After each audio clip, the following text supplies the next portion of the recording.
What's happening, everyone? Joey Antonelli here, and we're doing another giveaway in the beginning of this video. We're going to do one of my hats, custom made by yours truly. If you want to order one, jantogear.com. If you want to enter the giveaway, just comment on the video. That's all you got to do. Post a comment. I will announce the winner in the description of the following video, as well as edit the description of this video and pin the comment to the top. So if you don't see a pinned comment, contest is still open. Comment away. Now, as far as this video goes, we're going to go get a bunch of these guys. This is one of the most tasty critters I've ever eaten in my entire life, and we eat them without killing them. Now that sounds extremely barbaric, but I'll go over that more later in the video. Also, I'll cover the gear I use, the techniques we use to catch them, and how if they pinch your finger might not be yours anymore and just come off and be theirs forever. Now, first off, you can see I got a pile of dive gear here. We're diving. I got my weight belt. I got the gauge right there to measure them, fins, mask, all that. But one of the cool things about being in the water is you never know what you're going to find. This is something I've lived in the area my whole life, and I've only ever seen a couple of these. It's boxfish, I believe they're called. They're super cool colors. I know they're more common further in South Florida, but they're hard. They're rock hard. You could actually knock on them when they're bigger, and it sounds like you're knocking on a door. But let's get back to the target species right here. That is a stone crab. They live in holes and rocks and mud and sand and pretty much anywhere they can kind of take cover for the day and until they feel like going out and doing some hunting. Now this one right here was a little bit small.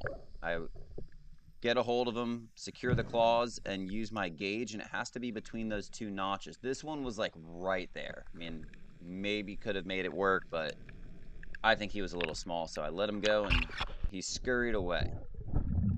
Here's another crab running bodyguard services for this stone crab that's about to pinch my hand off right here. I'm reaching into the cinder block, and that thing came at me fast. Luckily, he missed, and he is going to turn into a sheep. If you look closely, there is an orange color to the bottom, and that's their eggs. When they're egg-bearing crabs, you cannot keep them right there, bright orange eggs.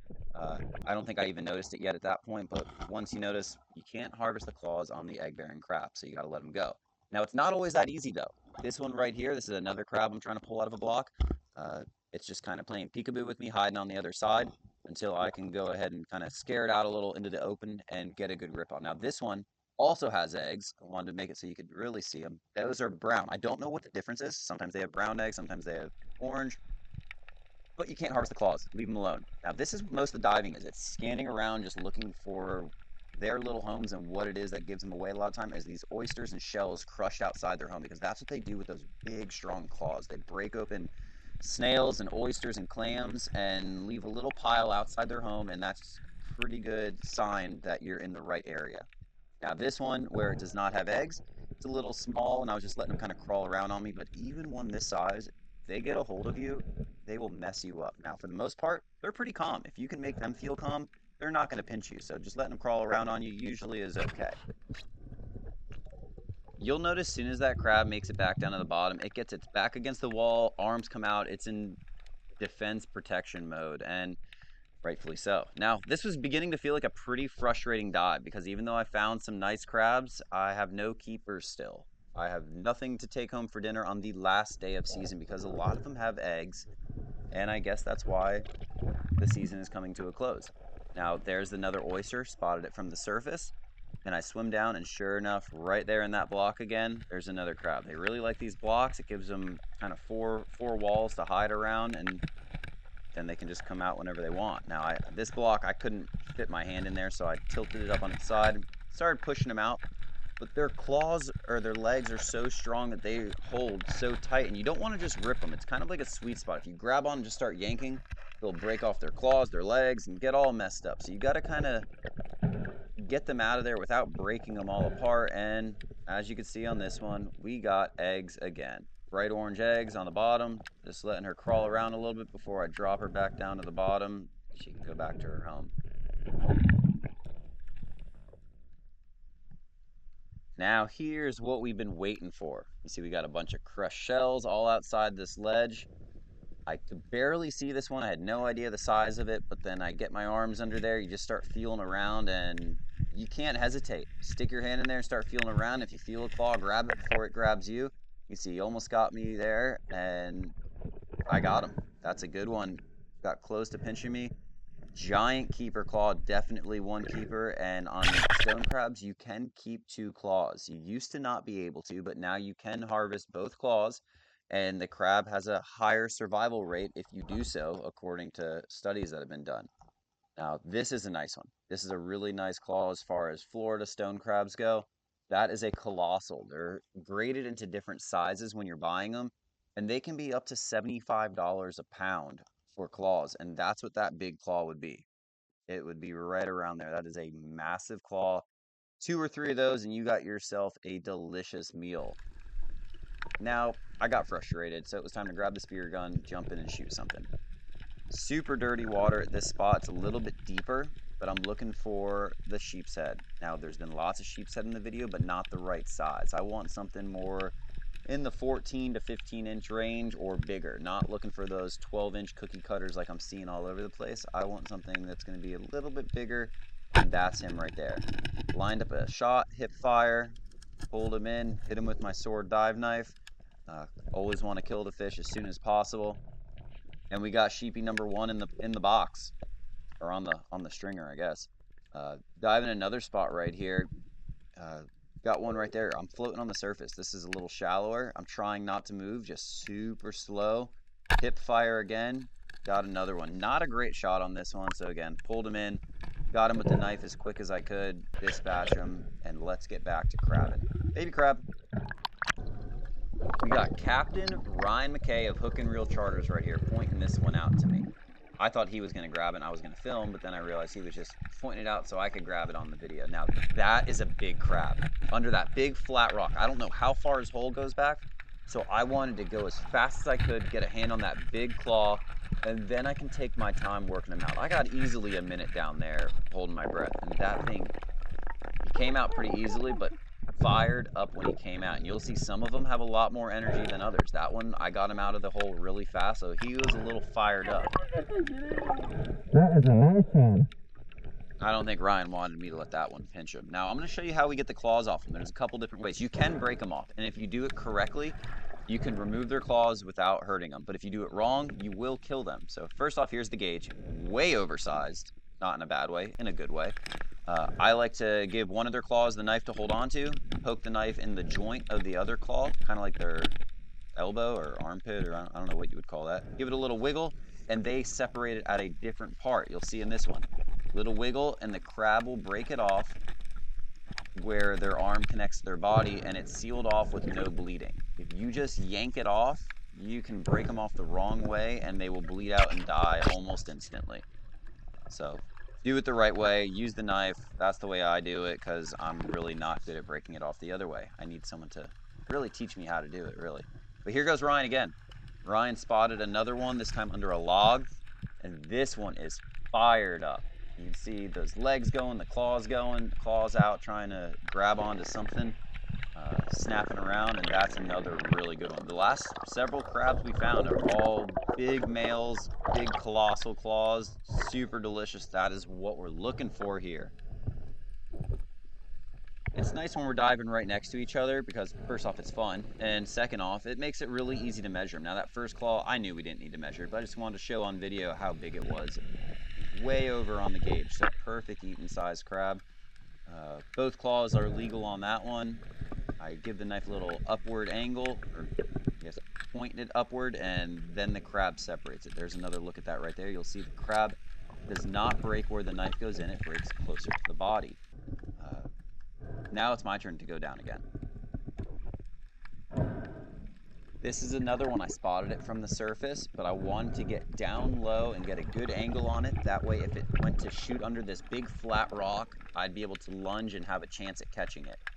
These rocks and these holes, they can go back so far that sometimes you can go shoulder deep and not be able to get them. So that's the ideal scenario right there. Get the crab out right away, play a little game of hot potato in the middle of the water column, and you got your best chance of getting the crab quickly without getting pinched. Now, once he gets way up in the hole, he could grab onto more rock.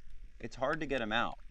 So with this one, I'm gonna hold the pincer claw, the sharp claw in my hand, and then measure the bigger crusher claw because that's the one I wanna keep. I'm pretty sure it's a keeper, and it is.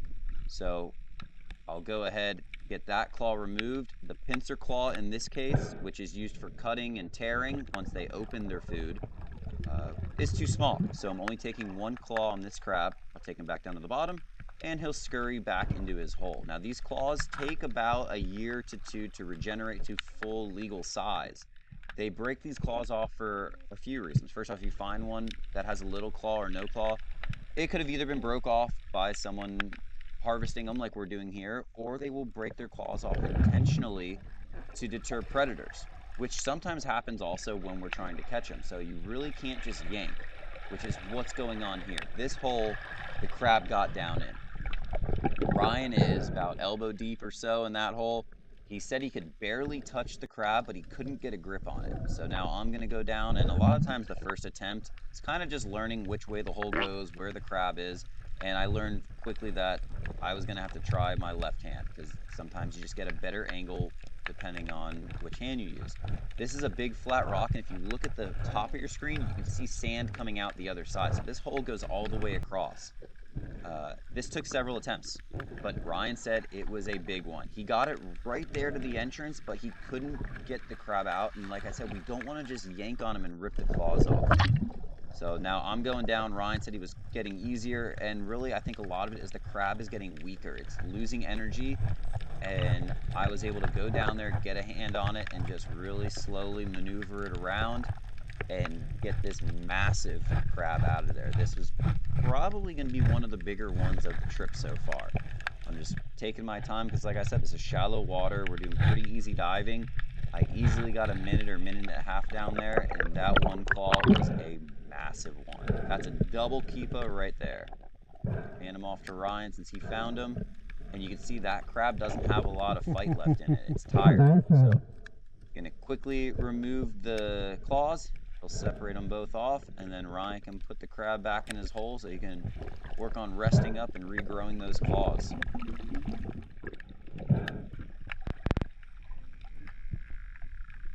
Some of these ledges are really big and go back several feet. Now, I don't normally find the stone crabs in these situations because I think the ledge is just too big. It's too big for them to get shelter. But as I worked over to the side, I found a stone crab, and sure enough, right out in front of him, a bunch of crushed shells and barnacles from whatever he's been eating. So I got a grip on him. He wasn't going anywhere, but he's holding onto the rocks real tight. So I just kind of put a little bit of time. Let him get a little tired, let me get a little bit tired, and keep pulling on him, and we got him out. Now, this crab had eggs, so it was going to be let go. Right here, this rock was surrounded by crushed oysters, so I had a feeling somewhere on this rock was going to be a nice one, and it was. Nice keeper stone crab. I don't remember if that was a single or a double keeper, but we're going to at least get one claw off it here. And here I like to use a technique where I let one claw pinch onto the knife, and then I wiggle the claw and it pops right off. I think I took both claws on this one. This one was a double keeper. I think I had to measure it though, and it was a double keeper. I've kind of switched up more into like a spearing mode now. I'm seeing so many sheep's head that I just figured there had to be a big one around. Lots of these 10, 12, maybe even 13-inch sheep's head. But when I'm spearfishing, you can't let them go. So I want to find big sheep's head, something at least like 14 or 15 inches. And as I'm looking around, it's just little sheep's head everywhere. And I'm in such a diving mode that I totally missed a really nice stone crab. Back it up, zoom in and slow down. What a layup of a shot. I mean, just sitting there, claws out, looking at me. Definitely a legal stone crab. And I never got him. This is a different one. Switched over, I didn't have my camera on. Caught this big one here. And again, we'll put the knife in one hand, one claw, and use it to knock the other claw off. Once the claw is off, it can't pinch you. It's not like some other crabs where it'll close. In fact, it usually opens once you break it off the crab.